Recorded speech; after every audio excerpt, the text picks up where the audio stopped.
قال الله تبارك وتعالى هو الذي أيدك بنصره وبالمؤمنين وألف بين قلوبهم لو أنفقت ما في الأرض جميعا ما ألفت بين قلوبهم ولكن الله ألف بينهم إنه عزيز حكيم صدق الله العظيم۔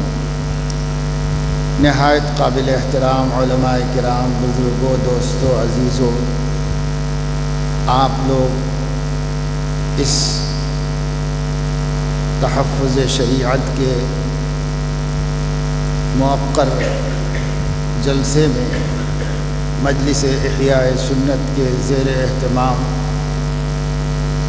حضرت مولانا مفتی حذیفہ صاحب دامت برکاتہم سے تفصیلی خطاب سماعت فرما رہے تھے، اور حضرات خلفائے راشدین کے مرتبہ اور مقام اور اسلام میں ان کے وقعت اور احترام کی جو اصول ہیں، ضوابط ہیں، تفصیلات ہیں، وہ آپ کے علم میں آ چکی ہیں۔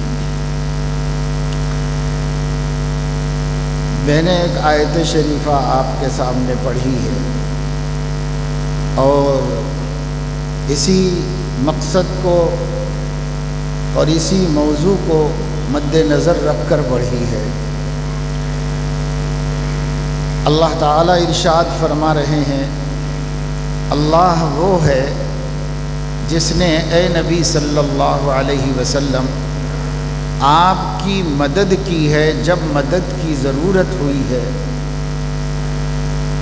دو چیزوں کے ذریعے سے، بنصرہ و بالمؤمنین۔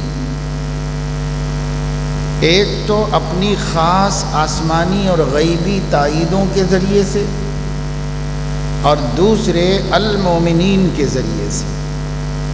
یہ المومنین جن کے ذریعے حضور علیہ الصلاۃ والسلام کی مدد کی گئی وہ صحابہ کرام رضوان اللہ علیہم اجمعین ہیں۔ اللہ تعالیٰ نے اپنی نصرت اور صحابہ کرام کے ذریعے تائید دو چیزوں کو بطور خاص احسان کے حضرت محمد صلی اللہ علیہ وسلم کو مخاطب کر کے بتایا اور سنایا۔ هو الذی ایدک بنصرہ، اللہ وہ ہے جس نے آپ کی مدد کی ہے دو چیزوں کے ذریعے سے، بنصرہ اپنی نصرت، اپنی طاقت، اپنی تائید، فرشتوں کو بھیج کر، غیبی سامان کر کے، اپنی کائنات کو موافق بنا کے، مختلف طریقوں سے نبی پاک صلی اللہ علیہ وسلم کی اللہ نے ان کے مشن کے آگے بڑھنے میں اور ان کی دعوت کے عام ہونے میں مدد فرمائی۔ اور دوسری کس سے فرمائی؟ وبالمؤمنین، المومنین کے ذریعے سے۔ یہ خاص مومنین ہے، سب مسلمانوں کی بات نہیں ہوئی یہاں، خاص مومنین، اور یہ خاص مومنین صحابہ کرام رضوان اللہ علیہم اجمعین ہیں۔ صحابہ، اصحاب، صحابی جس کو بھی کہا جاتا ہے، یہ وہ ہستی ہے اور یہ وہ مبارک ہستی ہے جس نے اللہ کے نبی صلی اللہ علیہ وسلم کو، محبوب خدا کو اپنی آنکھوں سے دیکھا ہو حالت ایمان میں، اور اس کی موت بھی ایمان کی حالت میں ہوئی، اس کو صحابی کہتے ہیں۔ صحابی صحبت یافتہ کو کہتے ہیں۔ نبی کریم صلی اللہ علیہ وسلم کی مبارک صحبت چند لمحوں کے لیے صحیح کسی خوش نصیب آنکھوں کو ہوئی ہے، آپ کی زیارت ہوئی ہے اور آپ کا سامنے آپ کے مجلس میں موجود ہوا ہو، تھوڑی دیر ہی کے لیے صحیح صحبت پائی ہو، تو اس کا لقب صحابی بن گیا۔ صحابی ایک ایسا لقب ہے جو کسی کو بھی نہیں ملا ہے۔ امت میں بڑے بڑے علماء ہوئے، وہ علماء ہیں، بڑے بڑے عبادت گزار ہوئے ہیں، وہ عابدین ہیں۔ امت میں بڑے بڑے مجاہد ہوئے ہیں، وہ غزات اور مجاہدین کہلاتے ہیں، حفاظ حفاظ کہلاتے ہیں، مفسرین مفسرین کہلاتے ہیں، محدثین محدثین کہلاتے ہیں۔ ہر نسبت سے کوئی نہ کوئی صفت لقب اپنے پاس رکھتا ہے اس امت کے علماء، اتقیاء، صوفیاء، مجاہدین، دعات اور غزات سب، لیکن کسی کو بھی صحابی نہیں کہا جاتا۔ صحابی صرف صحابی ہی کو کہا جاتا ہے، اگرچہ کہ کسی آدمی نے بعد کے زمانے کے صحابہ سے زیادہ عبادت کی ہو۔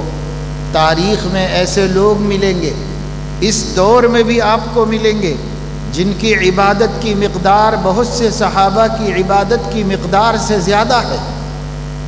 ایسے لوگ ملیں گے جن کے جہاد کا زمانہ صحابہ کے جہاد کے زمانے سے زیادہ ہے۔ ایسے لوگ ملیں گے جنہوں نے نمازیں صحابہ کرام کی نمازوں سے زیادہ پڑھی ہیں۔ ایسے لوگ ملیں گے جن کے خیرات صحابہ کرام کی خیرات سے زیادہ ہیں، لیکن اس سب کے باوجود سب مل کر ایک صحابی کے پاسنگ کو بھی نہیں پہنچ سکتے۔ وجہ کیا ہے؟ وجہ یہ ہے کہ آپ جتنی عبادتیں کریں گے، جتنی ریاضتیں کریں گے، جتنے مجاہدے کریں گے، جتنی خیراتیں کریں گے، جتنی قربانیاں دیں گے، عمرہ اور حج کریں گے، اس سے آپ اللہ کے مقرب ہوتے ہیں۔ جتنے زیادہ کریں گے اتنے مقرب ہوتے ہیں۔ حدیث پاک میں، حدیث قدسی میں اللہ تعالیٰ نے خود ارشاد فرمایا ہے، کوئی بندہ فرائض کی ادائیگی سے زیادہ کسی عمل سے میرا مقرب نہیں بنتا۔ اور اس کے بعد لا یزال یتقرب الی العبد بالنوافل حتی احببتہ، نفلوں کے ذریعے سے کوئی بھی بندہ قیامت تک کسی علاقے کا، کسی زمانے کا فرائض ادا کرنے کے بعد نوافل کی کثرت کے ذریعے، نفل نمازوں کے ذریعے، نفل روزوں کے ذریعے، نفل خیرات کے ذریعے میرا اتنا مقرب ہوتا چلا جاتا ہے، حتی احببتہ، میں اس سے محبت کرنے لگتے ہیں، اس بندے سے محبت۔ اور کس حد تک کرنے لگتے ہیں؟ فَكُنْتُ سَمْعَهُ الَّذِي يَسْمَعُ بِهِ وَبَصَرَهُ الَّذِي يَبْصُرُ بِهِ وَيَدَهُ الَّتِي يَبْطِشُ بِهَا وَرِجْلَهُ الَّتِي يَمْشِي بِهَا۔ حضور علیہ السلام نے اللہ کی طرف سے خبر دی، اللہ فرما رہے میں ایسے پیارے بندے کے اس کی آنکھ بن جاتا ہوں جس سے دیکھتا ہے، کان بن جاتا ہوں جس سے سنتا ہے، ہاتھ بن جاتا ہوں جس سے چھوتا ہے، پیر بن جاتا ہوں جس سے چلتا ہے۔ اب اگر وہ میری طرف چل کر آتا ہے تو میں دوڑ کے جاتا ہوں، اور وہ ایک بالش آتا ہے تو میں ایک ہاتھ قریب کرتا ہوں۔ یہ کس کے لیے فرمایا؟ ہر مسلمان کے لیے جو فرائض کے بعد نوافل کے ذریعے اللہ کا تقرب حاصل کرنے کی کوشش کرے، لیکن کتنا کر لے، کسی کو 100 برس مل جائیں، اب پورے 100 برس یہی سب کرتا رہے اور سارے فضائل حاصل کر لے، تو ایک صحابی کے برابر نہیں ہو سکتا۔ کیوں نہیں ہو سکتا؟ کہ ان مجاہدوں سے جو اللہ کا قرب نصیب ہوا ہے، 100 سال، 200 سال، 500 سال کر کے بھی اللہ کا جو قرب نصیب ہوتا ہے، اس سے 20 گنا زیادہ اللہ کے نبی کی ایک نظر پڑ جانے سے اللہ کا قرب حاصل ہوتا ہے۔ اب چونکہ اللہ کے نبی نہیں رہے دنیا میں، تو کوئی صحابی نہیں بن سکتا، کسی کا ایمان اس مرتبے کو نہیں پہنچ سکتا جس کے ایمان کے بارے میں قرآن میں اعلان کیا جا رہا ہو، اولئک الذین امتحن اللہ قلوبہم للتقوی لہم مغفرۃ واجر عظیم۔ صحابہ وہ لوگ ہیں اللہ نے ان کے دلوں کے اندر جھانک کر ایمان کا جائزہ لیا تو اللہ ان کو کامل الایمان پایا، لہم مغفرۃ واجر عظیم۔ یہ صحابہ کی شان ہے کہ اللہ نے دنیائی میں امتحان لے لیا اور دنیائی میں اجر عظیم و مغفرت کا اعلان فرما دیا اللہ تبارک و تعالی شانہ نے۔ اب اگر بد نصیبی سے کسی کے دل میں صحابہ کے مومن ہونے کا یقین نہیں ہے اور کوئی یہ سمجھتا ہے کہ یہ ضعیف الاعتقاد لوگ تھے، پیسے کے لیے، مال کے لیے، شہرت کے لیے نبی کی خدمت میں آئے تھے، اور جیسے ہی نبی نے آنکھیں بند کی اور اس دنیا سے پردہ کیا تو یہ صحابہ سب کے سب سوائے 17 کو چھوڑ کے مرتد ہو گئے تھے۔ نعوذ باللہ، ایسے لوگ ہیں، دھرتی پہ جی رہے ہیں، مختلف ملکوں میں ہیں، ہمارے ملک میں ہیں، ہمارے شہر کے اندر ہیں، جن کا کہنا یہ ہے چند انگلیوں پر گننے کے برابر صحابہ کو چھوڑ کر 1,24,000 صحابہ سب کے سب مرتد ہو گئے تھے۔ نعوذ باللہ، جیسے نبی کا انتقال ہوا یہ سب کافر بن گئے، واپس اپنے آباء و اجداد کے دین پہ چلے گئے۔ تو کوئی کہے، اس کے کہنے کا کیا وزن ہے؟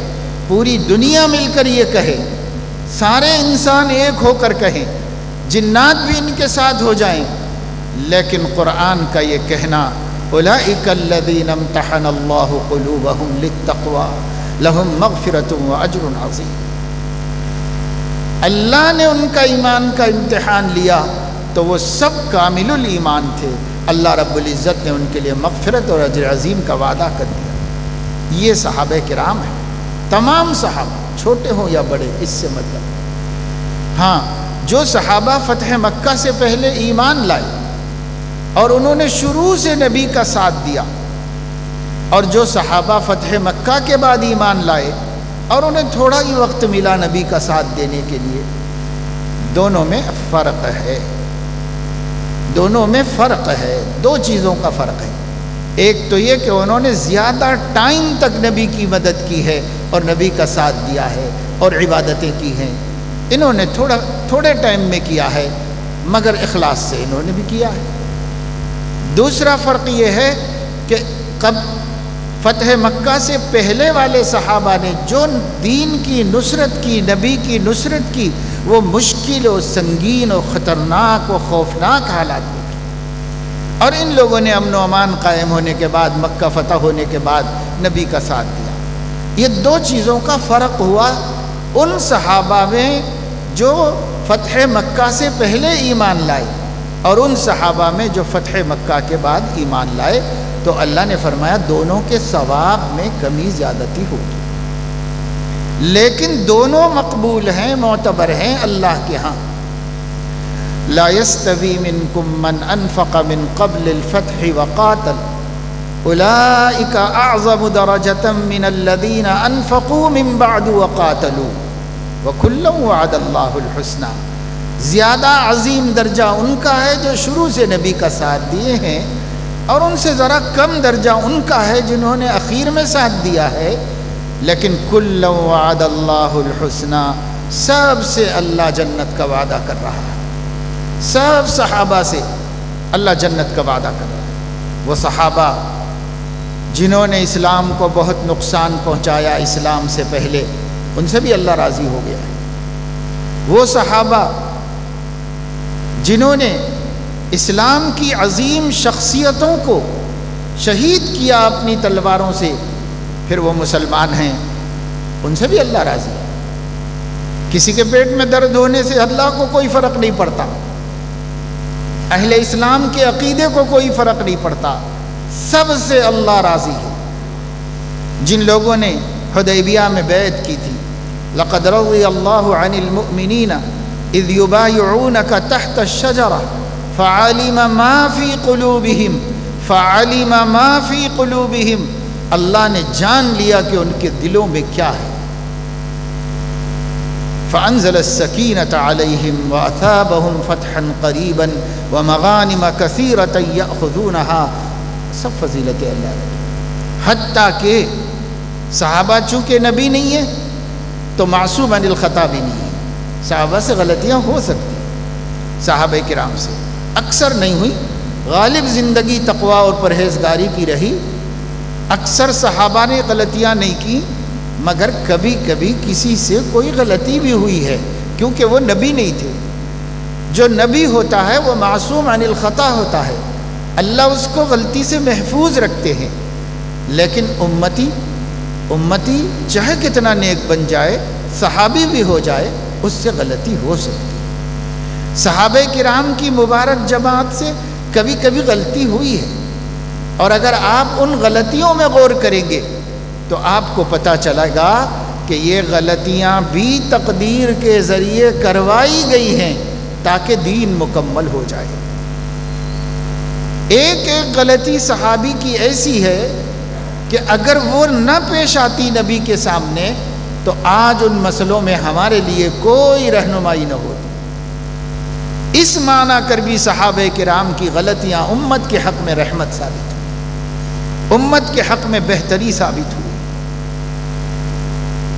اب ایک صحابی سے غلطی ہوئی، اس کا ذکر قرآن میں اللہ فرما رہے ہیں۔ کیسے فرما رہے ہیں؟ اس کو ہی سن کر سمجھ سکتے ہیں صحابہ کا ذکر کیسے کیا جانا چاہیے۔ والذین اذا فعلوا فاحشة او ظلموا انفسهم ذکروا اللہ واستغفروا لذنوبهم ومن يغفر الذنوب الا اللہ ولم يصروا على ما فعلوا وهم يعلمون۔ اللہ تعالیٰ فرما رہے ہیں صحابہ وہ لوگ ہیں جن سے کبھی کسی گناہ کا ارتکاب ہو جاتا ہے یا کوئی ظلم کر بیٹھتے ہیں اپنے آپ پر اللہ کی نافرمانی کر کے، تو وہ اللہ کو یاد کر کے تڑپ جاتے ہیں اور اپنے گناہوں سے استغفار شروع کر دیتے ہیں اور جانتے بوجھتے کبھی دوبارہ نہیں کرتے پھر اس غلطی کو اور اس گناہ کو۔ یہ وہ لوگ ہیں جن کی جزا اللہ کے ہاں طے ہے، بدلہ دے گا اللہ، ثواب دے گا۔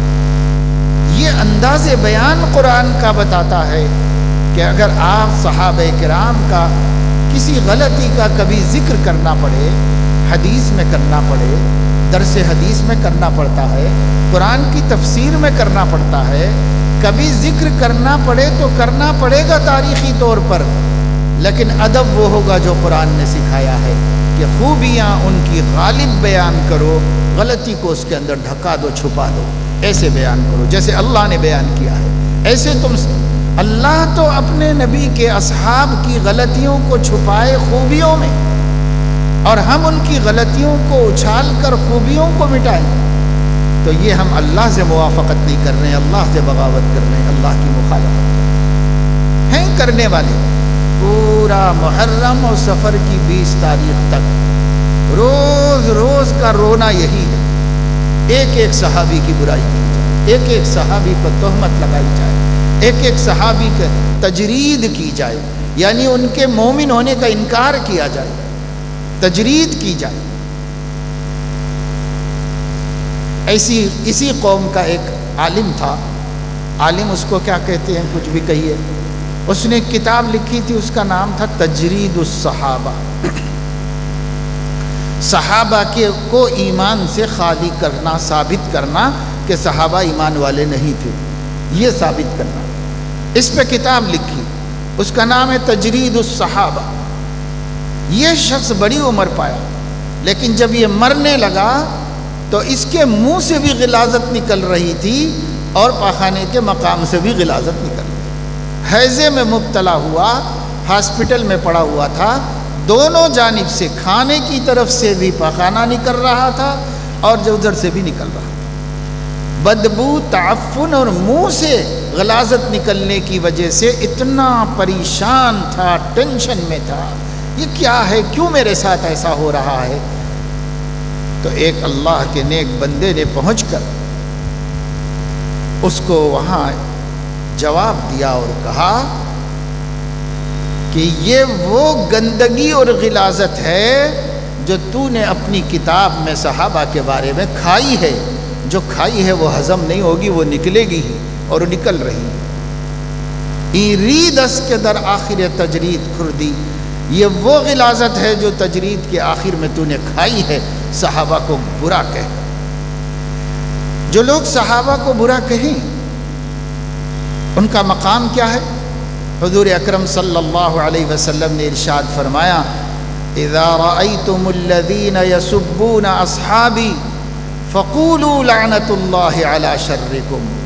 جب تم دیکھو کہ کوئی میرے صحابہ کو برا کہہ رہا ہے، گالی دے رہا ہے، برا بھلا کہہ رہا ہے، کوئی صحابی ہو میرا، حضرت بلال حبشی ہی کیوں نہ ہو، آخر سے آخری دن میں آ کر مسلمان ہونے والا صحابی ہی کیوں نہ ہو، اگر کوئی ان کو برا کہہ رہا ہے تو تم کہو لعنت اللہ علی شرکم، تمہاری شرارتوں پر اللہ کی لعنت ہے۔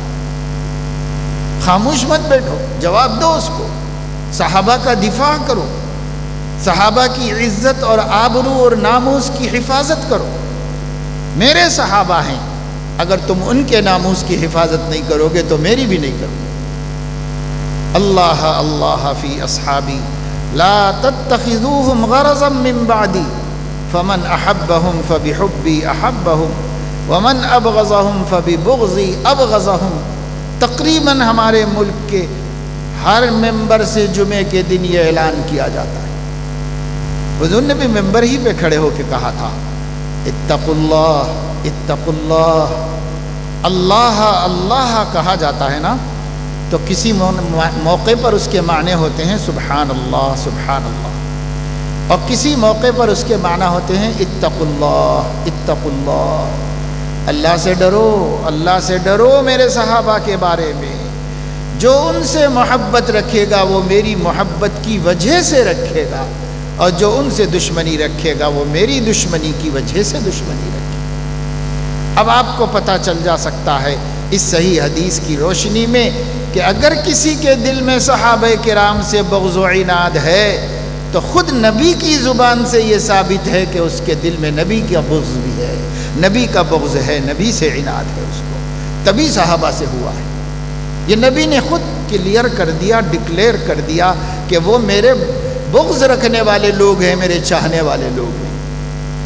مسلمانوں کو ایسے عقیدے رکھنے والوں سے اپنا دامن ایمان بچا کر رکھنا چاہیے، محفوظ رکھنا چاہیے۔ آپ کا دوست کیوں نہ ہو، آپ کا کلاس فیلو ہو، آپ کے ساتھ کھیلتا ہو، آپ کے ساتھ محلے میں رہتا ہو، پڑوسی ہو، آپ کی کوئی رشتہ داری بھی اس سے ہو، لیکن اگر وہ صحابہ کرام کے بارے میں بد عقیدہ ہے تو آپ کا اس کا کوئی ناتا نہیں، کوئی رشتہ نہیں۔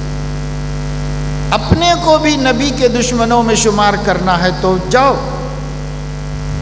اور اگر نہیں کرنا ہے، نبی کے وفاداروں میں رہنا ہے، نبی کے اصحاب کے بارے میں کچھ نہیں کہنا ہے، کچھ نہیں سننا ہے، سننا بھی نہیں ہے، بلکہ فوراً یہ کہہ دینا ہے۔ اگر کوئی کہہ رہا ہے شروع میں کہہ دو لعنت اللہ علی شرکم، توبہ توبہ، دور ہو جاؤ، ہمارے سامنے ذکر مت کرو، صحابہ ہماری آنکھوں کے تارے ہیں، ہمارے دل کی دھڑکن ہیں، ہم نہیں سننا چاہتے ان کے بارے میں۔ شروع ہی میں کہہ دو، یہ نبی سکھا کے گئے ہیں ہمیں۔ اگر ہم نبی کے وفادار ہیں، کوئی بھی بات اگر صحابہ کی شان میں گستاخی کی شروع کرے، فوراً کٹ کرو اور کہو لعنت اللہ علی شرکم۔ تمہارے باپ کو برا بھلا کہا جائے تم برداشت نہیں کر سکتے، تمہاری ماں کو گالی دی جائے تم برداشت نہیں کر سکتے، تمہارے نبی کے وفاداروں کو، تمہارے نبی پہ جان قربان کرنے والوں کو، تمہارے نبی کے لیے اپنی بیویوں کو بیوہ کرنے والوں کو، تمہارے نبی کے لیے اپنے بیٹوں کو یتیم کرنے والوں کو اگر کوئی برا کہے تو سب چلتا ہے دوستانے میں، سب سن سکتے ہیں، سب برداشت کر سکتے ہیں۔ اگر کسی نے برداشت کر لیا تو اللہ دل پہ مہر لگا دے گا، پھر اس کو حق سمجھنے کی توفیق نہیں۔ اس لیے مسلمان کو کسی قیمت پہ برداشت نہیں کرنا، کسی قیمت پہ نہیں۔ بھائی آپ جو کہنا چاہتے ہو آپ جانو، آپ کا عقیدہ جانو، ہم کسی سے لڑنے نہیں گئے، ہم کسی سے بھیڑ نہیں رہے، ہم کسی بدعقیدہ کو جا کر کے لڑائی نہیں کر رہے ہیں۔ تم جو جانتے ہو جانو، جو بولنا چاہتے ہو بولو، جو سمجھنا چاہتے ہو سمجھو، ہم نہیں سننے والے ہیں، ہم نہیں برداشت کرنے والے ہیں۔ ہمارا اپنا عقیدہ ہے۔ ہمارا عقیدہ کیا ہے؟ ہمارا عقیدہ عقیدوں کی کتاب کے اندر واضح طور پر لکھا ہوا ہے، جو ہر دینی مدرسے کے اندر پڑھائی جاتی ہے، العقیدۃ الطحاویہ، جو ہر مدرسے کے اندر پڑھائی جاتی ہے، بلکہ یہ وہ کتاب ہے جو عقیدے کے لیے سب سے سہل، سب سے آسان کتاب ہے، اور بالکل صاف ستھری، بہت زیادہ بحثیں اس میں نہیں ہیں۔ اسی وجہ سے ہم دیوبندیوں کے مدرسوں میں بھی وہی پڑھائی جاتی ہے، بریلویوں کے مدرسوں میں بھی وہی پڑھائی جاتی ہے، حتیٰ کہ ام القریٰ یونیورسٹی میں بھی عقیدے کی وہی کتاب پڑھائی جاتی ہے۔ اس کتاب کے اندر صحابہ کے بارے میں یہ عقیدہ لکھا ہوا ہے وَنُحِبُّ أَصْحَابَ رَسُولِ اللَّهِ صلی اللہ علیہ وسلم وَنُحِبُّ مَن يُحِبُّهُمْ وَنَبْغُضُ مَن يَبْغُضُهُمْ وَلَا نَذْكُرُهُمْ إِلَّا بِالْجَمِيلِ۔ یہ صحابہ کے بارے میں ہمارا عقیدہ ہے۔ اہل السنت والجماعت پورے عالم کے اہل سنت یہ عقیدہ رکھتے ہیں، کیا ہم رسول اللہ صلی اللہ علیہ وسلم کے صحابہ سے محبت رکھتے ہیں، اور جو ان سے محبت رکھے ان سے محبت رکھتے ہیں، اور جو ان سے بغض رکھے ان سے بغض رکھتے ہیں، اور ہم صحابہ کا تذکرہ ہمیشہ تعریف کے ساتھ کرتے ہیں، شکایت کے ساتھ ہم تذکرہ نہیں کرتے۔ یہ عقیدہ ہے تمام دنیا کے اہل السنت والجماعت کا، یہ عقیدہ ہے۔ پھر اس کے باوجود اگر اہل السنت والجماعت کے باغی اپنا عقیدہ سناتے ہیں تو تم رکھ لو بھائی، ہمارے بچے کیسے سن رہے ہیں، ہمارے نوجوان کیسے ان سے دوستی کر رہے ہیں جن سے نبی راضی نہیں ہیں، جن سے اللہ خوش نہیں ہے، آپ کا دوست کیسے ہو سکتا ہے؟ اگر آپ دوستی کرتے ہیں تو دوستی دو طرفہ نہیں ہو سکتی، یا تو نبی کے دشمنوں سے دوست ہو جاؤ یا نبی کے دوستوں کے دوست ہو جاؤ، کسی ایک سائیڈ میں جانا پڑے گا۔ یہ نہیں چلے گا کہ ہم خدا خواہی و ہم دنیا دوں، نہ خدا ہی ملا نہ وصال صنم کا حشر ہو جائے گا اس شخص کا، جو ادھر کا ہے نہ ادھر کا ہے۔ مذبذبین بین ذالک لا الہ الا ولا الہ الا، بیچ میں بھی کچھ لوگ ہیں جو نہ ادھر ہی پورے آتے ہیں نہ ادھر ہی پورے جاتے ہیں، بیچ کے اندر ہے۔ ایسے نہ بنیے، پکے مسلمان یہ ایک سائیڈ بالکل، ہم اپنے نبی کی طرف ہیں، بس نبی کی طرف ہیں تو جو چیز نبی کو پسند وہ ہم کو پسند، جو چیز نبی کو نہیں پسند وہ ہم کو نہیں پسند، کسی بھی صورت میں نہیں پسند۔ اب جو لوگ نبی کے اصحاب پر گالیاں الزامات دھرتے ہیں، اور وہ بھی ایسے جھوٹی باتیں جو ثابت بھی نہیں ہو سکتی، نہیں ایسی باتیں۔ ایک عربی مصنف نے مدینہ یونیورسٹی میں عقیدے کے استاذ ہیں، ان کی ایک کتاب ہے مجمل عقائد الشیعہ کے نام سے۔ اس کتاب کا آخری چیپٹر میں نے اردو زبان میں ترجمہ کیا، بڑا دلچسپ ہے، بہت پیارا ہے، چھوٹا سا رسالہ ہے بالکل، 25-26 باتیں ہیں اس کے اندر۔ انہوں نے اس کا عنوان قائم کیا ہے سمجھدار شیعہ حضرات سے چند سوالات، اور وہ سوالات 25-26 جو میں نے اردو میں ترجمہ کر دیے ہیں، اس میں کیا ہے سوال یہ کیا ہے کہ آپ کی فلاں نہایت مستند کتاب میں یہ بات لکھی ہوئی ہے اور یہ بات بھی لکھی ہوئی ہے، ان دو باتوں کا ایک دوسرے سے کوئی تعلق نہیں، اس کو صحیح مانو تو یہ غلط ہو جاتی ہے، اس کو صحیح مانو تو یہ غلط ہو جاتی ہے۔ اب آپ لوگ طے کر کے ہم کو بتائیے کہ ہم اس میں سے کس کو مانیں، یہ والے کو مانیں کہ یہ والے کو مانیں، ہم تو نہیں طے کر سکتے، آپ ہی کرو کہ بھائی ایک کو غلط بتاؤ، اس لیے کہ دونوں صحیح نہیں ہو سکتے۔ ایسی باتیں کچھ جمع کر کے سوالات قائم کی ہیں۔ جیسے مثال کے طور پر ایک بات میں آپ کو بتاؤں کہ ان کا عقیدہ یہ ہے، اور مستند کتابوں میں لکھا ہوا ہے ان کے مذہب کی، کہ حضرت عمر رضی اللہ تعالی عنہ نے حضور علیہ السلام کے وصال فرمانے کے بعد اپنی خلافت کے زمانے میں نہیں بلکہ آپ کے وصال کے فوراً بعد حضرت فاطمہ رضی اللہ تعالی عنہ کو کوڑا لے کر اتنا مارا کہ ان کے کپڑے پھٹ گئے اور دوپٹہ گر گیا اور زخمی ہو گئی۔ یہ لکھا ہوا ہے کتابوں میں، ان کا عقیدہ ہے، بلکہ ابھی محرم میں بول کے رو رہے ہوں گے خوب، یہ بول کے کہ عمر نے اتنا مارا اللہ کے نبی کی بیٹی کو۔ تو یہ ایک عقیدہ ہے ان کا۔ اور دوسرا عقیدہ یہ ہے کہ حضرت علی رضی اللہ تعالی عنہ مختار کل ہیں، کائنات کا پورا نظام بادلوں میں بیٹھ کے وہی چلاتے ہیں، اور حضرت علی فاتح خیبر ہیں، اور حضرت علی باب العلم ہیں، اور حضرت علی سب سے زیادہ طاقتور ہیں جنہیں کوئی پچھاڑ نہیں سکتا. یہ ایک عقیدہ ہے. اب سوال یہ ہے کہ حضرت علی واقعی طاقتور اور مختار کل ہیں یا نہیں؟ اگر ہیں تو اپنی بیوی کو، اللہ کے نبی کی بیٹی کو ایک شخص اتنا مار رہا ہے کہ کپڑے پھاڑ ڈالا ہے اور بے حیا کر دیا ہے اور بے حجاب کر دیا ہے، تو یہ مختار کل کہاں غائب تھے اپنی بیوی کو بچاتے وقت؟ اب کیوں نہیں جا کے حضرت فاطمہ کو بچایا؟ اب کیوں نہیں عمر کا اسی وقت میں قلع قما کر دیا اور ختم کر دیا؟ اب یہ دونوں باتیں آپ کی کتاب میں ہیں. آپ بولو کہ اس کو مانیں کہ اس کو مانیں. یہ مانے تو وہ صحیح نہیں ہو سکتا، وہ مانے تو یہ صحیح نہیں ہو سکتا. اس لیے کہ اگر حضرت علی نے صبر کر لیا ہو، برداشت کر لیا ہو، تو یہ بھی صحیح نہیں. کیونکہ حضور علیہ السلام نے فرمایا دیوس پر اللہ کی لعنت ہے. لوگوں نے پوچھا کہ دیوس کون ہے؟ فرمایا جو اپنی بیوی کی بے حیائی کو برداشت کر لے. تو کیوں حضرت علی برداشت کر سکتے تھے؟ کوئی عام آدمی آپ کی بیوی کو کوئی لے جا کے پکڑ کے مار رہا ہو تو آپ برداشت کریں گے؟ سیدنا علی کرم اللہ وجہہ پر کتنی بڑی یہ تہمت ہے کہ وہ زندہ ہیں، جیتے ہیں، موجود ہیں، اور ان کی بیوی نبی کی بیٹی ہے اور اس پر اتنا ظلم ہوا. اب پھر بھی حضرت علی نے کوئی انتقام نہیں لیا عمر فاروق سے، الٹا اپنی بیٹی سے حضرت عمر کا نکاح کر دیا. اپنی بیٹی ام کلثوم کو حضرت علی نے حضرت عمر کو نکاح میں دیا. حضرت عمر حضرت علی کے داماد ہیں. اس زمانے میں عمروں کو نہیں دیکھا جاتا تھا.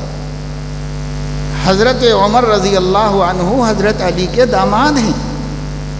اپنی بیٹی کا نکاح کیا ہے حضرت عمر سے.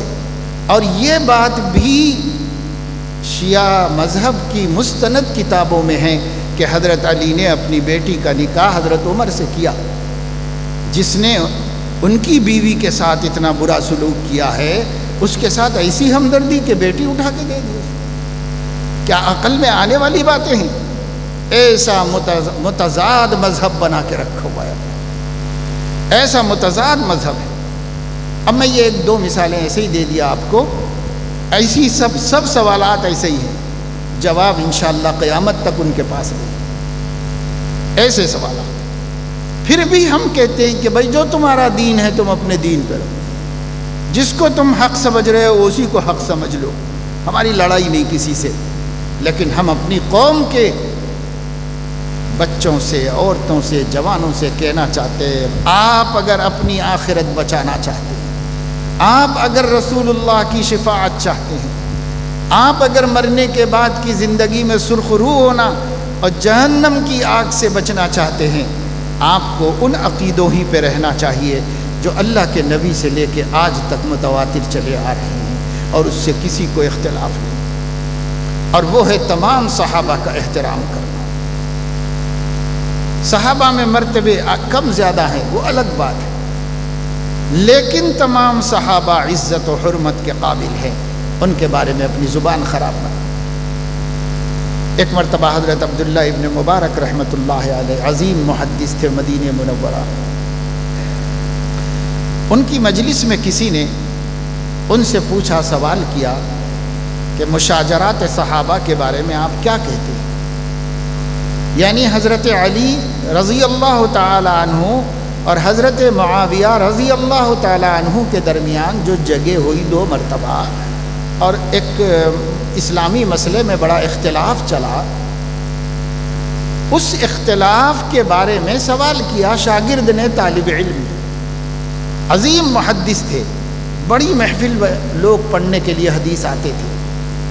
ان سے سوال کیا کہ آپ اس مسئلے میں کیا بولتے ہیں؟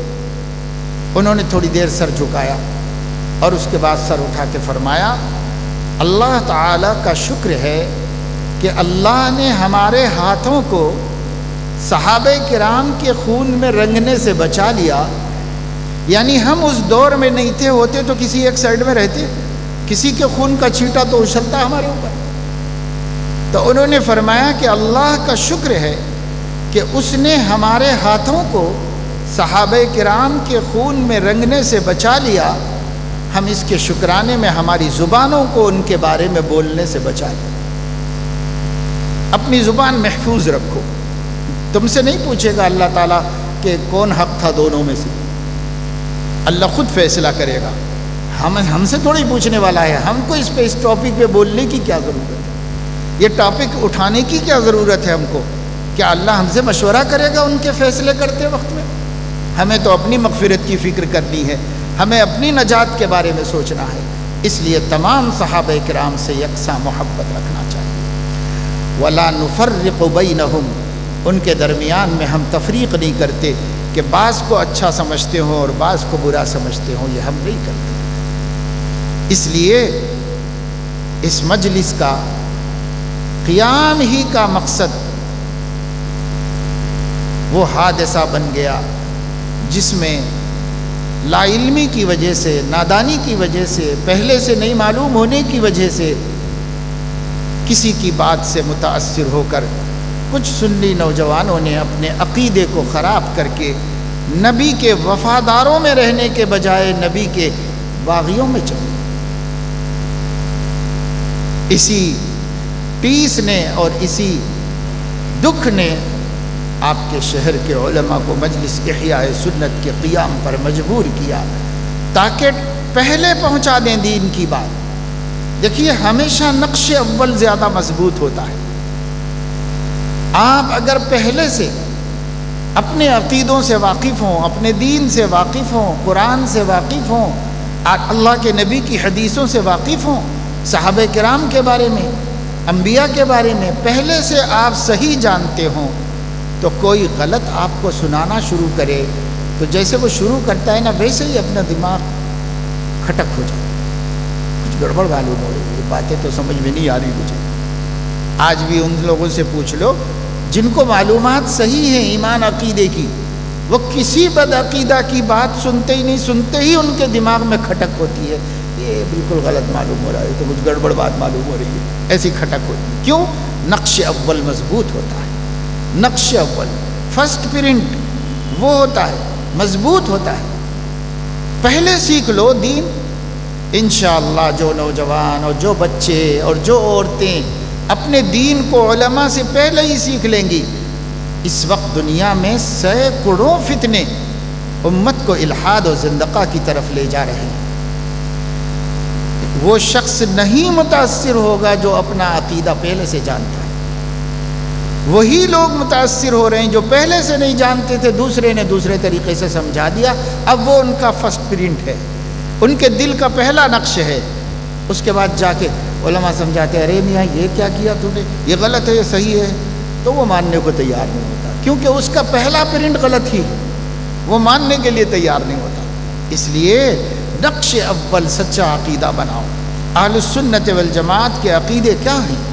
میں سمجھتا ہوں ہمارے نوجوان اگر ایک ہفتے تک 1 گھنٹہ مسجد کے امام صاحب کو، عالم دین کو 1 ہفتے تک 1 گھنٹہ دے دیں، جتنے عقیدے اہل السنت والجماعت کے ہیں اس کی وہ اتنی صراحت کر دیں گے کہ اس کے بعد پھر کبھی کھٹک نہیں ہوگی اور کبھی اس کے اندر ہمیں کوئی بہت وقت دینے کی ضرورت نہیں ہے۔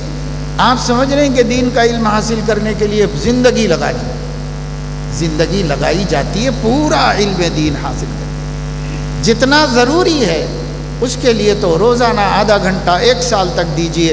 ہر نوجوان اپنے دین سے اتنا واقف ہوگا کہ اس سے زیادہ کی کوئی خاص ضرورت بھی نہیں، اتنا واقف ہو جائے گا، مگر ہم ٹائم دینے کو تیار ہیں۔ ہو سکتا ہے کہ خطرہ پیش آ جائے، بہکنے بھٹکنے کی نوبت آ جائے تو اس سے بھی راضی ہیں، مگر دین سیکھنے کو ٹائم نکالنے کے لیے راضی ہیں۔ یہ ہماری بدنصیبی کی بات ہے، ایسا نہیں ہونا چاہیے۔ ہر مسلمان بقدر ضرورت علم دین حاصل کر لے۔ جب ہمیں صحیح علم ہوگا، ہم اپنے بھائیوں کی نگرانی کریں گے، ہم اپنے بہنوں کی نگرانی کریں گے، ہم اپنے گھر میں پلنے والے بچوں کی نگرانی کریں گے، ہم وہی باتیں بولیں گے جس سے ان کا عقیدہ صحیح ہو، اور ہم وہی سکھائیں گے جس پہ ان کا عقیدہ مضبوط اور مستحکم ہو جائے۔ ہم ہی نہیں جانتے تو پھر کیا ہے؟ ہم ہی نہیں جانتے تو اب حالت یہ ہے کہ پڑھنے کے لیے کالج میں ڈالے ہیں بیٹیوں کو مسلمانوں کے، پڑھائی ختم ہونے تک کسی غیر کے ساتھ بھاگ جاتا، یہاں تک کہ میرے سامنے ایسی مثالیں ہیں، کورٹ میں اپلیکیشن داخل کر کے میں میرا مذہب بدلنا چاہ رہی ہوں، باقاعدہ مجسٹریٹ کے سامنے ہندو بن کر، ایسے مسلم گھرانے کی بیٹی جس گھر میں نماز پابندی سے پڑھی جاتی ہے، جس گھر میں روزانہ تلاوت قرآن ہوتی ہے، اس گھر کی بیٹی اس طریقے سے مذہب بدل کر غیر مسلم کے ساتھ۔ آج ایمان اتنی سستی چیز ہو گئی، ایمان اتنی سستی چیز ہو گئی، اور یہی وہ ایمان ہے جس کے لیے عبداللہ ابن حذافہ رضی اللہ تعالیٰ عنہ کو وقت کے ایک ظالم بادشاہ نے کڑائی میں تیل کھولا کر کھولتے تیل میں ڈال دیا تھا، اس کے اندر جل کے کباب ہو گئے، لیکن کلمے کے علاوہ کچھ زبان سے نہیں۔ یہ وہی ایمان ہے، لا ترجعوا بعدی کفارا، میرے بعد کافر نہ بن جانا۔ یہ وہی ایمان ہے، بخاری کی حدیث ہے کہ 3 چیزیں جس کے پاس ہوں گی اسے ایمان کی حلاوت و بشاشت نصیب ہو جائے گی، کوئی اس کے ایمان کو نقصان نہیں پہنچا سکے گا۔ اس کے اندر ایک بات یہ بھی ہے کہ ایمان سے لوٹ جانا، ایمان کو چھوڑ دینا اتنا ناگوار ہو جائے، ان یقذف فی النار، جیسے آگ میں ڈالا جانا ناگوار ہے، اس سے زیادہ ناگوار ہو جائے اسلام سے پھر جانا، اسلام کو چھوڑ۔ اور دوسری بات یہ ہے کہ کسی سے بھی محبت کرتا ہے یا کسی سے بھی دشمنی کرتا ہے الا للہ، صرف اللہ کے واسطے کرتا ہے۔ محبت کا سبب بھی اللہ ہے اور نفرت کا سبب بھی اللہ ہے۔ نفس کے لیے نہ کسی سے محبت ہے اور نہ کسی سے نفرت ہے۔ اور تیسری چیز یہ ہے ان یکون اللہ ورسولہ احب الیہ مما سواہما، اللہ اور اس کا رسول ان دونوں کے علاوہ ہر چیز سے زیادہ محبوب ہو جائیں۔ یہ 3 صفتیں جس کے اندر پائی جاتی ہیں، یجد حلاوت الایمان، وہ ایمان کی حلاوت و بشاشت حاصل کر لیتا ہے۔ یہ سب صفتیں اگر ہم سیکھتے رہیں گے، اپنے اندر پیدا کرتے رہیں گے، تو اس دہریت کے دور میں سب سے بڑا جو خطرہ ہے وہ انٹرنیٹ کا خطرہ ہے۔ سہولت تو ہے انٹرنیٹ سے، ٹیکنالوجی نے بہت سے فوائد حاصل کیے ہیں اور اہل دنیا کو اس ٹیکنالوجی نے بہت سے فائدے دیے ہیں، سہولتیں ہیں۔ دنیا گلوبل ولیج بن گئی ہے، ایک مٹھی میں آ گئی ہے اور ایک روم میں آ گئی ہے پوری کائنات۔ یہاں بیٹھ کے امریکہ میں اپنے بھائی کے ساتھ بات چیت کیجیے، وہ اس کا روم میں ہے، آپ کے روم میں ہیں، لیکن دونوں ایک ہی جگہ پر بیٹھے ہوئے بات بھی کر رہے ہیں، دیکھ بھی رہے ہیں، سن بھی رہے ہیں، سب کچھ کر رہے ہیں۔ گلوبل ولیج اس ٹیکنالوجی کے ذریعے سے موجودہ دور کی بن گئی ہے دنیا، لیکن ان سب فائدوں کے قطع نظر اہل ایمان کے ایمان کو جتنا نقصان اس ٹیکنالوجی سے پہنچا ہے، کسی اور چیز سے اتنا نقصان آج تک نہیں پہنچا۔ آج انٹرنیٹ کے ذریعے، مختلف ویب سائٹس کے ذریعے اتنے نوجوان گمراہ ہو رہے ہیں، پورے ورلڈ کے اندر مسلمان نوجوان، کہ ہم اس کا اندازہ نہیں کر سکتے۔ ایسے سائٹ ہیں اسلام کے نام سے کہ پہچانے کیسے، جو پہلے سے دین نہیں جانتا وہ کیسے پہچانے۔ میں تمل ناڈو گیا تو وہاں پر علماء کا ایک جوڑ تھا، وہاں ہماری بات تھی۔ ویلور ڈسٹرکٹ میں جہاں مشہور دواخانہ ہے، پہلے وہی ایک بڑا دواخانہ تھا مشہور معروف، عیسائیت بہت سرگرم عمل ہے اس علاقے میں۔ وہاں پر ایک مسجد میں ہماری بیٹھک تھی، وہاں علماء جڑے تھے، بات چیت چل رہی تھی، تو وہاں کے بڑے عالم نے شہر کے حالات پر روشنی ڈالی کہ یہ مسائل ہے یہاں پر اور ہم لوگ اس کے مقابلے میں جد و جہد کر رہے ہیں۔ اسی میں انہوں نے بتایا کہ اس وقت میں تمل ناڈو کے اندر 24 ارتدادی فتنے مسلمانوں پر محنت کر رہے ہیں۔ پورے نام بھی بتائے انہوں نے لسٹ میں کہ یہ فتنہ ہے، یہ فتنہ، یہ فتنہ، یہ فتنہ، محنت کر رہے ہیں۔ اسی میں ایک ایسا سنا میں کہ بالکل مجھے حیرت و تعجب، وہ یہ کہ انہوں نے کہا کہ کچھ نوجوان ہیں جو اس وقت 70-75 کی تعداد میں اسی شہر میں ہو گئے ہیں اور بڑھتی جا رہی ہے ان کی تعداد دن بدن۔ وہ یہ کہتے ہیں کہ مسجد میں جانا شرک ہے، مسجد میں جانا، یعنی ساری دنیا یہ کہتی ہے کہ مسجد توحید کا مرکز ہے، اور وہ کہتے ہیں کہ مسجد میں جانا شرک ہے۔ نماز پڑھنا ہے ہم لوگ اپنی الگ پڑھیں گے، لیکن یہ مسجدوں میں جا کے نہیں پڑھیں گے۔ وجہ پوچھی گئی تو وجہ یہ کہتے ہیں کہ وہاں شرک کا اعلان ہوتا ہے۔ کیسے ہوتا ہے؟ تو روزانہ 5 دفعہ اذان کہی جاتی ہے، اور اشہد ان لا الہ الا اللہ کے ساتھ اشہد ان محمد الرسول اللہ بھی کہا جاتا ہے۔ یہ اللہ کے ساتھ نبی کو شریک کرنا ہے، لہذا سب مسلمان مشرک ہیں۔ ہم مسلمانوں کے ساتھ نماز بھی نہیں پڑھتے، رشتہ بھی نہیں رکھتے، تعلق بھی نہیں رکھتے، کچھ بھی نہیں۔ کبھی سنا آپ نے؟ کبھی سوچا؟ کبھی دماغ میں ایسی بات آ سکتی ہے؟ حضور علیہ الصلاۃ والسلام سے پوچھا گیا، جبرائیل نے آ کے پوچھا، مل ایمان، مل اسلام؟ ان تشہد ان لا الہ الا اللہ وان محمدا عبدہ ورسولہ۔ وفد عبد القیس نے آ کر پوچھا، ایمان کیا ہے؟ گواہی دینا کہ اللہ ایک ہے اور گواہی دینا کہ محمد اللہ کے رسول ہے۔ زمام بن ثعلبہ نے آ کر پوچھا، سب روایتیں بخاری شریف کے اندر موجود ہیں، سب کو حضور نے یہی ایمان بتایا، اسی کو توحید بتایا۔ اب ایک کھڑا ہو تو بھائی میں نے پوچھا ان لوگوں کا سینٹر کہاں ہے، مرکز جڑ بنیاد کہاں ہے؟ تو کہا امریکہ میں۔ ان لوگوں کو کیسے پتہ چلا؟ انٹرنیٹ کے ذریعے سے پتہ چلا۔ ایک کے دماغ میں آ گیا بات بالکل صحیح ہے، اب پہلے سے الو تھا، دین سے بے خبر تھا، اور اس کے دماغ میں اتر گئی بات۔ ٹیڑھی بات ٹیڑھے دماغ میں جلدی اتر جاتی ہے، سیدھی بات نہیں اترتی ٹیڑھے دماغ میں۔ اب وہ ٹیڑھی بات اتر گئی، پکی بیٹھ گئی۔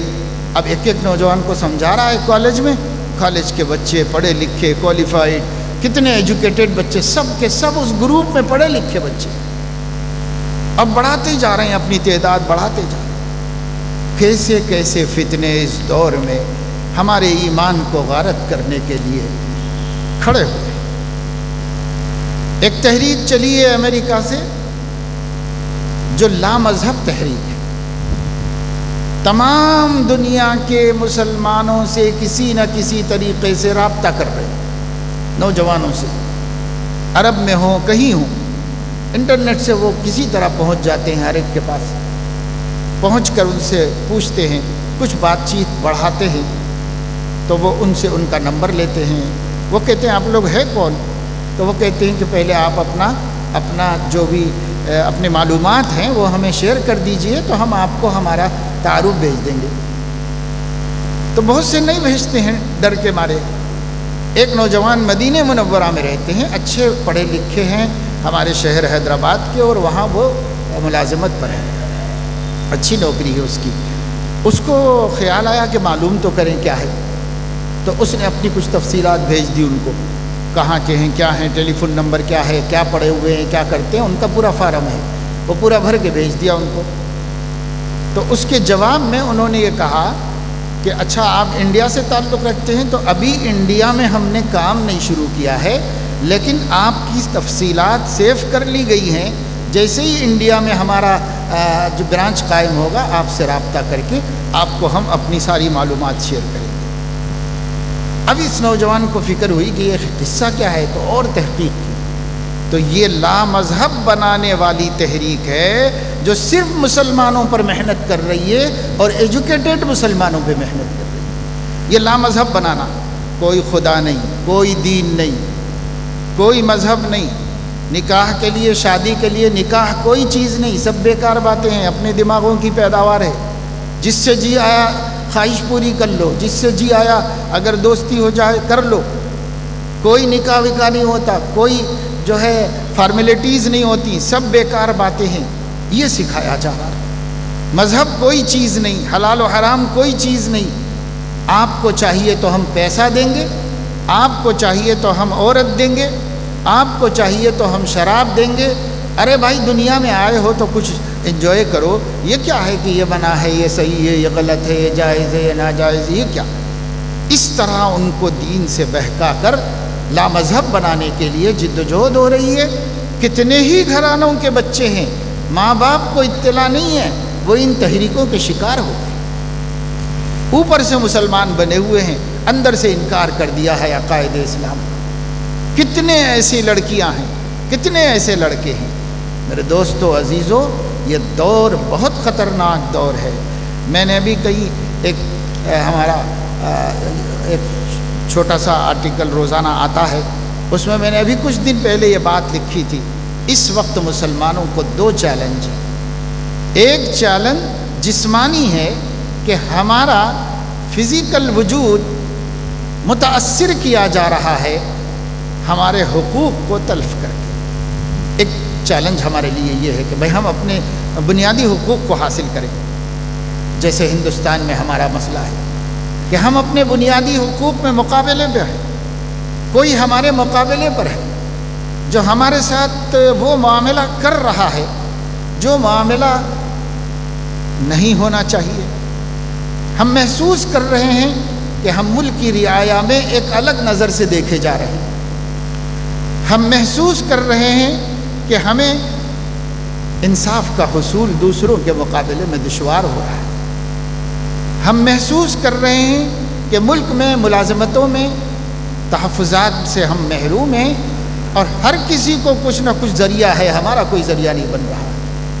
ہم محسوس کر رہے ہیں کہ ہم سے ذرا سی بھی غلطی ہو جائے، چھوٹی سی بھی غلطی کے اوپر FIR درج ہو رہی ہے، جیل کے سلاخوں کے پیچھے پھینکا جا رہا ہے، اور کوئی پرسان حال نہیں۔ ایسے ایسے قلم، ایسے ایسے ایکٹ لگائے جا رہے ہیں جس میں وکیل رکھنے کی بھی گنجائش ہے۔ یہ سب کچھ ہمارے ساتھ ہو رہا ہے، اور اس سے بڑے بڑے جرائم دوسرے بھی کر رہے ہیں، لیکن ان کے ساتھ کچھ بھی نہیں۔ کوئی ہمارے نبی کی گستاخی کر رہا ہے تو اس کو تو ہاتھ بھی نہیں لگایا جا رہا ہے، اور اگر ہم اس گستاخی پہ آہ کر رہے ہیں تو ہمیں جیل میں بھیجا جا رہا ہے۔ ہو رہا ہے کہ نہیں ہو رہا ہے؟ ملک میں روز یہی ہو رہا ہے، روز یہی ہو رہا ہے۔ تعلیم گاہوں کے اندر کوئی ڈوری باندھ کے آئے تو مذہب کی علامت نہیں ہے، کوئی کڑا پہن کے آئے تو مذہب کی علامت نہیں ہے، کوئی پگڑی باندھ کے آئے تو وہ مذہب کی علامت نہیں ہے، کوئی رکشا بندھن کا پورا فنکشن کر لے اسکول میں تو وہ اس کی علامت نہیں ہے، وہ مذہب کی علامت نہیں ہے۔ ہاں ٹوپی پہن کے آئے تو وہ وہاں مذہب لا رہا ہے، برقع پہن کے آئے تو وہ وہاں مذہب لا رہی ہے۔ کھلی آنکھوں سے جانبداری، 2 نظر سے دیکھا جا رہا ہے، کھلی آنکھوں سے کوئی بھی شخص جس کو اللہ نے دیکھنے والی آنکھ دیکھی ہے انکار نہیں کر سکتا۔ دیکھ رہے ہیں، سب دیکھ رہے ہیں، یہی ہو رہا ہے، اب پورے ملک کے اندر ہو رہا ہے۔ ہم یہ دیکھ رہے ہیں 2 گھر ہیں، وہ بھی غیر قانونی ہے، اس کے بیچ میں ایک غیر قانونی ہے، لیکن ہمارا ہے تو گرایا جا رہا ہے، دوسرے کا ہے تو اس کو ہاتھ بھی نہیں لگایا جا رہا۔ یہ سب ہو رہا ہے نا ملک کے اندر۔ جب یہ سب کچھ ہو رہا ہے، یہ ایک چیلنج ہے، ہمیں قانون کے دائرے میں رہتے ہوئے حکمت عملی کے ساتھ اچھی پلاننگ کر کے اس ظلم کو ہٹانا ہے، اپنا حق حاصل کرنا ہے، اور ایک بھارتی شہری کی حیثیت سے سب کے برابر عزت کے ساتھ اور سب کے برابر تحفظ مذہبی کے ساتھ ہمیں زندگی گزارنا۔ یہ چیلنج ہے ہمارا، یہ چیلنج بھی ہے اور بڑا قابل فکر چیلنج ہے۔ لیکن ایک اور چیلنج ہے، اور وہ چیلنج ہے انٹرنیٹ کے ذریعے سے اسلامی عقیدوں کے ساتھ ٹکراؤ، اسلام کے سچے سانچے عقیدوں کو غلط ثابت کرنا، اور اس کی جگہ نت نئے عقیدے لانا، اور اس کے لیے قرآن کی آیتیں پیش کرنا، اور اس کے لیے نبی کی حدیثیں پیش کرنا، اور اس کا وہ مطلب لینا جو سلف صالحین میں شروع سے لے کے گزشتہ صدی تک کسی نے بھی نہیں لیا۔ امت کو اسلاف سے کاٹ دینا، متواتر مذہب سے دور کر دینا، اور نئے نئے عقیدے، نئے نئے شوشے، نئے نئے شکوک، نئے نئے شبہات دین کے بارے میں، نبی کے بارے میں، قرآن کے بارے میں، اللہ کے بارے میں پیدا کرتے چلے جانا، یہ ایک چیلنج ہے ہمارے سامنے۔ پوری دنیا کے اسکالرز اس وقت میں ہمارے عقیدے کو ختم کرنے پر تلے ہوئے ہیں اور مدنی اسلام کو مٹا کر مغربی اسلام کو رواج دینا چاہتے ہیں، اور وہ دین جو اللہ نے آسمان سے کتاب و سنت کے نام سے ہمیں دیا ہے، اس دین کے مقابلے میں ایک لبرل اسلام لا کر مسلمانوں کو صحیح راستے سے ہٹا دینا چاہتے ہیں۔ یہ ایک چیلنج ہمارے سامنے ہے۔ ہمارے بچے شکار ہو رہے ہیں، ہماری عورتیں شکار ہو رہی ہیں۔ نہیں پتہ ہے بہت سے مسلمانوں کو کہ کس تیزی سے یہ فتنہ بستیوں میں گھس رہا ہے، پوش ایریاز میں گھس رہا ہے، دولت مند گھرانوں میں گھس رہا ہے۔ بڑے بڑے مالدار مسلمان کرسچن بن رہے ہیں، اور کیا کیا فتنے آ رہے ہیں ہمیں اندازہ ہے۔ ہمارے بچوں کو اتنا اندازہ نہیں ہوگا جو نوجوان یہاں بیٹھے ہیں۔ ہمیں اندازہ ہے کیونکہ ہم فیلڈ ورک کر رہے ہیں، ہم ان سے بھیڑ رہے ہیں اور ان سے بات کر رہے ہیں، اس لیے ہم کو اندازہ ہے۔ بہت بڑی جنگ ہو رہی ہے افکار کی، عقائد اسلام کے ساتھ سارے عقیدے جنگ لڑنے کو بھڑ پڑے ہیں اس کے ساتھ۔ تو یہ دو چیلنجز میں دوسرا والا پہلے والے سے کہیں زیادہ خطرناک ہے، نازک۔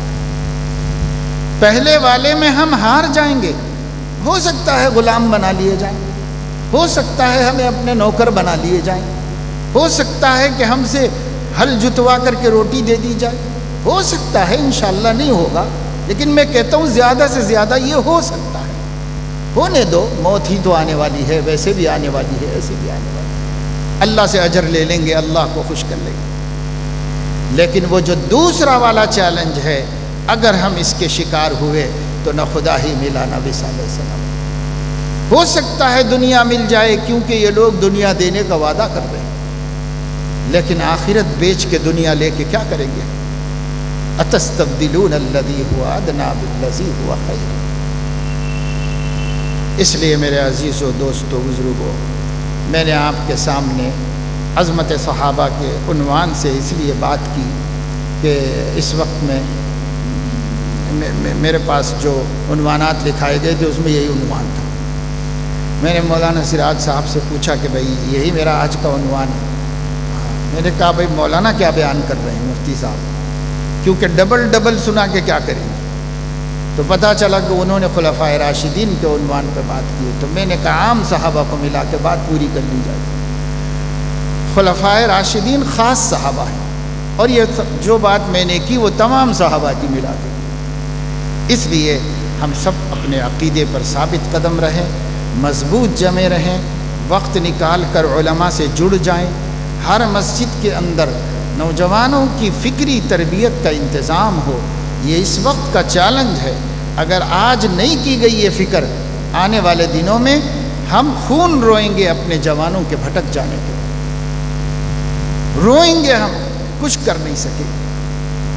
پچھتانے کا کوئی فائدہ نہیں ہے، وقت خراب آنے سے پہلے کچھ کرنا چاہیے ہر مسجد کے اندر، اور اگر مسجدیں کم ہیں تو جہاں جہاں مسلمان رہتے ہیں اس محلے میں، کسی کے گھر میں، کسی کے دیوان خانے میں، کسی سینٹر میں، کسی جگہ کوئی ہوٹل والا پیشکش کر دے کہ بھائی ہمارے ہوٹل کے اوپر پڑھا لو نوجوانوں کو۔ بہت جگہ ہیں مسلمانوں کے لیے، اگر مسلمان پیش کر دے علماء کو، یہاں بیٹھ کے کر لیجئے کام، یہاں بیٹھ کے کام کر لیجئے۔ اور میں کہتا ہوں علماء کرام سے ہاتھ جوڑ کے، کوئی بھی آپ کو رسپانس نہیں دیتا، آپ کسی گلی میں بیٹھ جائیے، کہیں بیٹھ جائیے، جھاڑ کے نیچے بیٹھ جائیے، اور ہماری قوم کے نوجوانوں کو صحیح دین بتا دیجئے کہ کیا ہے، دین صحیح کیا ہے بتا دیجئے، وہ دین جو آقا لے کر آئے۔ لا یؤمن احدکم حتی یکون ہواہ تبعا لما جئت بہ، تم میں سے کوئی اس وقت تک مومن نہیں ہو سکتا جب تک کہ اس کی خواہش میرے لائے ہوئے دین کے تابع نہ ہو جائے۔ یہ دین جاننا ضروری ہے تاکہ ہماری خواہش اس دین کے تابع ہو جائے۔ اللہ کرے کہ یہ بات کارگر ہو، مفید ہو، آپ کی بھی سمجھ میں آئی ہو، اور ہمارے اس شہر میں